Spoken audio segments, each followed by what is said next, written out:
Assalamualaikum warahmatullahi wabarakatuh. Salam hormat, salam perjuangan. Thank you very much for having me, especially Dr. Muslim Imran, who had invited me with the entire team at AMEC. I'm very happy to be here, and I apologize for speaking to all of you from Pulau Pinang. And I think the first session, which involves me together with Brother Jismi and Prof. Afandi Saleh. Prof. Afandi Saleh, I actually was featured with at Izzah, and it's important for me to highlight that he had managed to convene a group of his students, dedicated students, who had compared clearly the various international humanitarian laws which were transgressed by a rogue state, Israel, versus Islamic laws that were also Islamic human rights law, which also were transgressed. And I think this comparison highlights the importance of not just respecting civilian life, but also places in context on the conduct that we expect from those involved in war. And of course, in this session, we're discussing the Malaysian response to the Gaza genocide. And it's very important that all of us who are here are not just Malaysians, but those who celebrate humanity. And I would like to congratulate everyone for participating, because it takes all our united voices to make things change for the better, inshallah.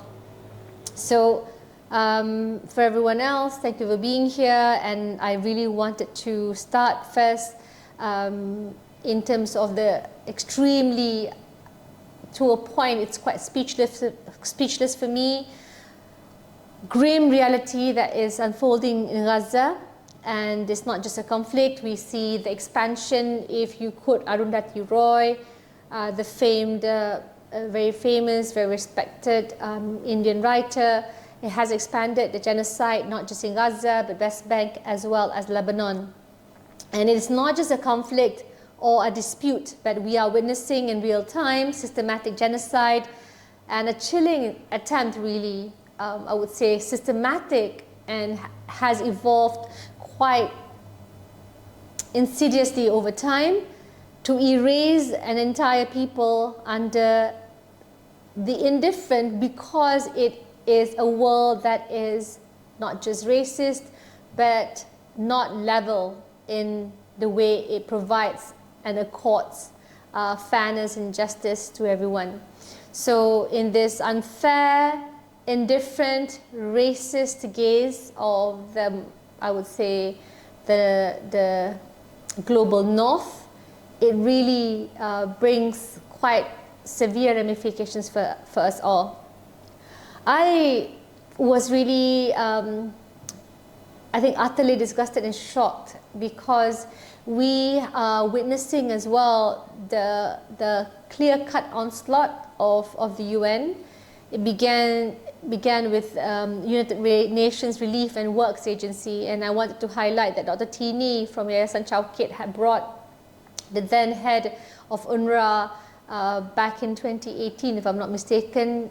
And even then, the early beginnings of the defunding had taken place. So you saw a lot of depression amongst Palestinian children who are schooling age, and they had decided, some of them in some very extreme cases, to take their own lives because they are not able to continue to school by virtue of the defunding process that took place by the US.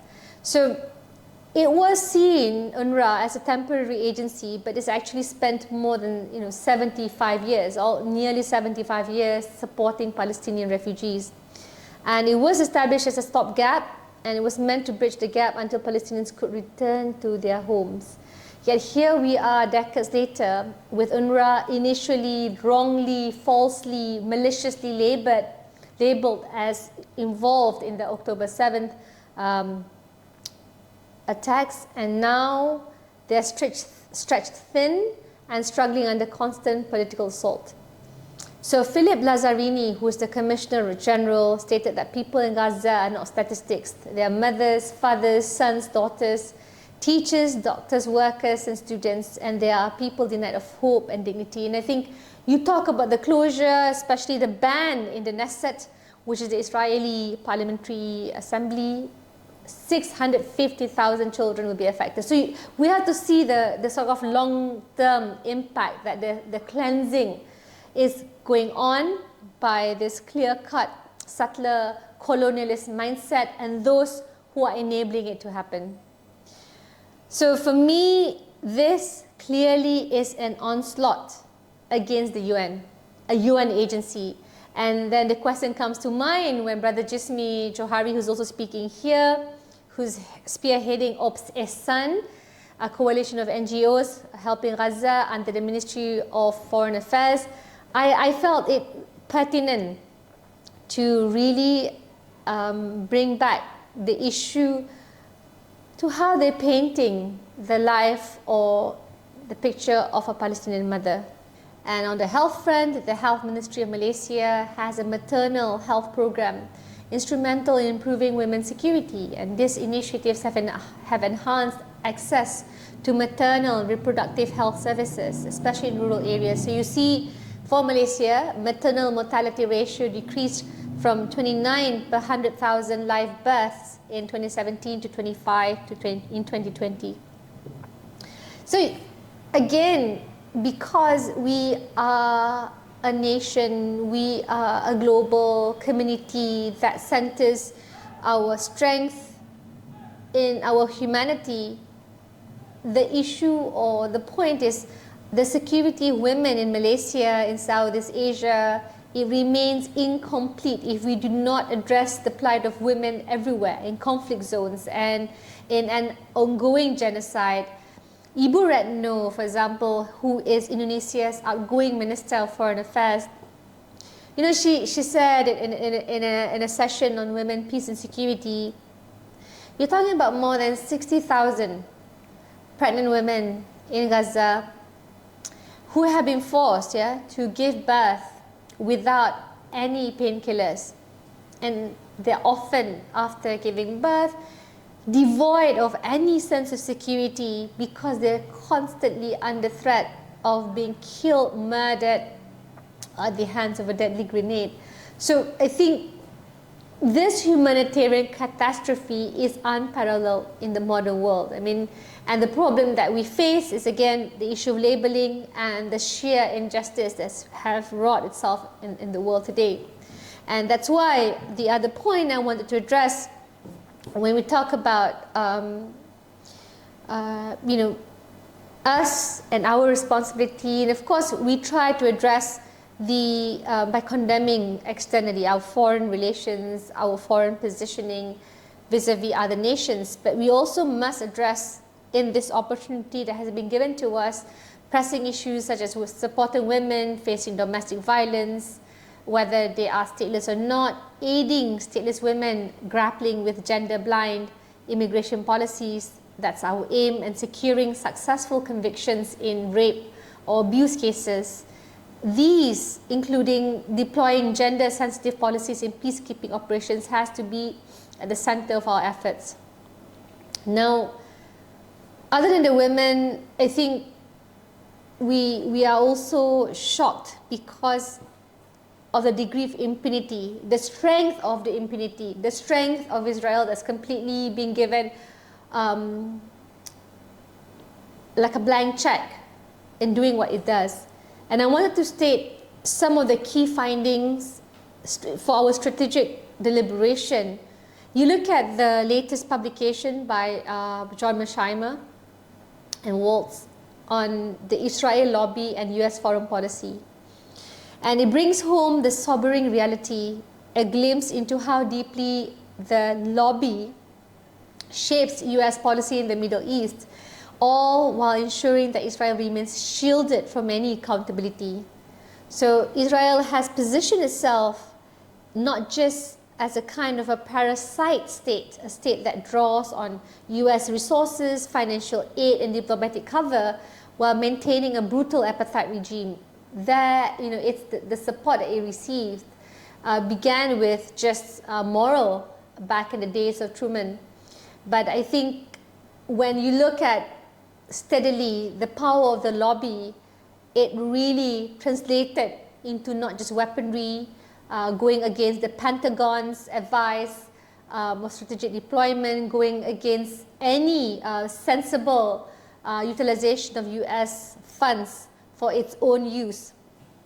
And since the US is by far the largest supplier of arms to Israel, supporting right now the development of Israel, which is one of the world's most technologically sophisticated militaries. Now I'm referring to Stockholm International Peace Research Institute, SIPRI. It states that US accounted for 69% of Israel's imports of major conventional arms between 2019 and 2023. So even after the pandemic, even just before, it has just increased in size. And beyond the sheer volume of arms, the US also provides $3.8 billion annually in military aid to Israel under a 10-year agreement aimed at ensuring Israel's qualitative military edge, including nuclear power, over its neighbors. Since the time of John F. Kennedy, they could not seriously audit or even inspect the nuclear weaponry capability that Israel is developing. So, while touted as a means of maintaining stability, this support actually bolsters a system that perpetuates violence, oppression, and a grave imbalance, not just in the region, but the world at large. Now, billions of US dollars that could support a global development instead fund a nation that systematically oppresses, undermines Palestinians' existence, and it really not just constitutes a humanitarian crisis, it constitutes an imminent danger to all present.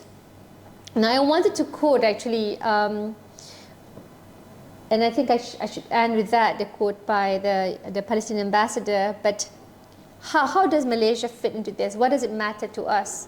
And I think it's, for a middle power, a middle income nation like Malaysia, we have this rare opportunity, right, to reshape not just the direction that ASEAN, I mean, to be fair, ASEAN has always adopted not just the ZOP fund, the zone of peace and neutrality, but it's important to kind of showcase as countries which were previously oppressed and colonized, that we have our own independence and our sovereign direction to fulfill, right? And we don't need to listen to any hegemons. And this is crucial because they don't necessarily represent our own interests vis-a-vis to attain peace and stability. So when you talk about our strategic engagement with BRICS and the Global South, it is not just symbolic, it's a stance for a multipolar, strengthening this multipolar world order that holds power accountable. And I think our commitment within BRICS is not just about trade and development. I would probably ask everyone to read the speech that Xi Jinping gives, because it's quite important to see what are the differences between the demands under the auspices of the OECD versus BRICS itself. And if you have an action plan that talks about global good governance and prioritizes justice, it really helps us to advocate a unified stance on not just Palestinian rights, but human rights, respecting international humanitarian law and order. Now, if you talk about making it concrete, then I'll go deeper and ask everyone to kind of compare what is it that the new development bank offers us under the umbrella of BRICS vis-a-vis the World Bank, and you could make a very clear-cut assessment. And this is important because it's a process that takes place.